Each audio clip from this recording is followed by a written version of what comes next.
Hello বন্ধুরা, good morning. তোমরা সবাই কেমন আছো? আশা করি ভালো আছে। তো আজকে হচ্ছে মঙ্গলবার, এটা আমার কালকের ভিডিও। কালকে সোমবার ছিল, তো সোমবারে শ্রাবণ মাসের এটা দ্বিতীয় সোমবার। তো এই সোমবারটা আমি উপোস করিনি, কারণ আমি ফার্স্ট আর লাস্টটা করি। আর মাঝখানের দুটো এমনি মানে ভাত খাই না, এমনি ডালিয়া বা লুচি করে খেয়ে নিই। যাই হোক, তো এবারে আমি ডালিয়া করেছি। তো ডালিয়া ডালটা ভেজে নিয়েছি, তারপরে কিছু সবজি দিয়েছি, ফোড়ন দিয়ে জিরে আদা লঙ্কা সব ফোড়ন দিয়ে আদা দিয়ে আর একটু আদা বাটা ফোড়ন দিয়েছিলাম, দিয়ে ওই সবজিগুলো ভেজে নিচ্ছি। নুন, তার মধ্যে নুন হলুদ সব দেবো, ভেজে এই যে একবারে সব দিয়ে সিটি মানে প্রেশারে দিয়ে দিয়েছি। এবারে কী হয়েছে, আমার প্রেশারের গার্ডারটা হয়ে গেছে ঢিলা, সিটি পড়ছে না। এবার আমার বরকে অনেকদিন ধরে বলছি, তো সময় পাচ্ছি না বলে নিয়ে আসতে পারছি না। তো আমি প্রেশার গার্ডারটাকে ফ্রিজে রেখে দিয়েছিলাম। তো রাখলে দেখবে ওটা আটকে যায়। আর লাস্টে একটু বাটার দিয়ে দেবো, ওই জন্য বাটারটা একবারে নিয়ে চলে এলাম।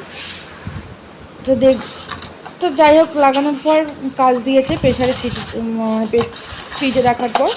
আর এদিকে করে ডালিয়ার সাথে একটুখানি ভাজা পোড়া না হলে ভালো লাগে না, তাই একটু বেগুন আর পটল ভেজে নিয়েছিলাম। একটু বেগুন আর পটল ভেজে নিচ্ছি। তো বেশ ডালিয়াটা খেতে খুব বেশ ভালোই হয়েছিল, টেস্টি হয়েছিল। আর এদিকে আমার ডালিয়াটা মোটামুটি সিটি মেরে দিয়েছে, একটা কি দুটো সিটি মারলেই হয়, দুটো মারলে পারফেক্ট। এই যে সিটি আমার দিচ্ছে। আমি এই কালারটাকে এইভাবেই কাজে লাগা, যতদিন না এনে দিতে পারছে এইভাবেই আমি কাজে লাগাচ্ছি। আমার ডালিয়া রেডি। বাটারটা দিয়ে দিয়েছি দেখানো হয়। তো যাই হোক, বাটারটা আমি নামিয়ে এই সময় দিয়ে দিয়েছিলাম।